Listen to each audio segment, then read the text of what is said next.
Hello મિત્રો, good morning. Welcome back to my channel. તો guys, અત્યારે મસ્ત હું સવારમાં નહીને આવી ગયો છું. તો હાલ અત્યારે આપણે કપડાં પહેરશું, કપડાં પહેરીને જમવાનું જમીશું. તો ચલો જલ્દીથી કપડાં પહેરી લઉં. જમવાની અંદર આજે શું બન્યું છે એ પણ આપણે જોઈશું. ચલો ગાઈઝ, સવાર અંદર બહુ ભૂખ પણ લાગી છે, એટલા માટે જલ્દીથી આપણે કપડાં પહેરી લઈએ પછી જમવા બેઠીએ. પરંતુ એ પહેલા જો તમે ચેનલ પર ન હોય ચેનલને સબસ્ક્રાઇબ કરી સાથે બેલ આઇકન પ્રેસ કરવા ના ભૂલતા. ચલો જલ્દીથી કપડાં પહેરી લઉં પછી આપણે જમવા બેસીએ. ચલો, આજે આ શર્ટ પહેરું છું. ગાઈઝ, મેં તો મસ્ત કપડાં પહેરી લીધા છે. હવે લાગી છે બહુ બધી ભૂખ, એટલા માટે આપણે જલ્દીથી જમીશું. તો ચલો શું બન્યું છે પણ આપણે જોઈશું. ગાઈઝ, હું તો મસ્ત જમવા માટે બેસી ગયો છું. પંખો પણ ચાલુ કર્યો છે કારણ કે ગરમી બહુ છે. તો હાલ તમે જોઈ શકો છો શું જમવાની અંદર બની છે કોબીનું શાક અને રોટલી છે, સાથે પાણી પણ લઈને બેઠો છું. ચલો જલ્દીથી જમી લઈએ પછી મળીએ. ચલો ગાઈઝ, મસ્ત જમી લીધું છે. 2-5 મિનિટ આરામ કરો કારણ કે જસ્ટ મેં જમ્યું છે, એટલા માટે થોડી વાર આરામ કરીએ. મસ્ત ફાઇનલી આરામ કરી લીધું છે. હવે આપણે ભરશું પીવાનું પાણી. ચલો જલ્દીથી પીવાનું પાણી ભરી દઈએ. મોટર ચાલુ છે, નળે પાણી આવી ગયું. ચલો જલ્દીથી પીવાનું પાણી ભરી લઈએ. ચલો જોઈ શકો છો પાણી અહીંયા છે, ઓલરેડી ભરાઈ ગઈ છે. પણ હવે આપણે આંબાનો ચારો છે થોડો ઊંડો કરશું, અને ઊંડો કરશું એટલા માટે કે પાણી થોડું એની અંદર થોડુંક વધારે ભરાઈ જાય અને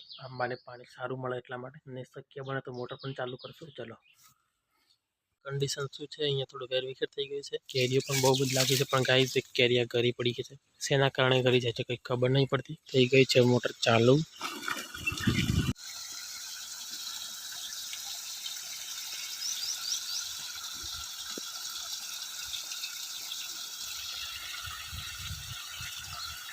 ચાલુ કરીને મેં ઓલરેડી આંબાનો ચારો છે કમ્પ્લીટ ભરી દીધો છે, અને આજુબાજુ પણ પાણીનો છંટકાવ કર્યો છે કારણ કે પક્ષીઓને પાણીને ઠંડક મળી રહે. અને ત્યાં ઘણા બધા પક્ષીઓ પણ આવે છે, અને આ પક્ષીઓ આવી અને આજુબાજુ બેસી પણ રહે છે.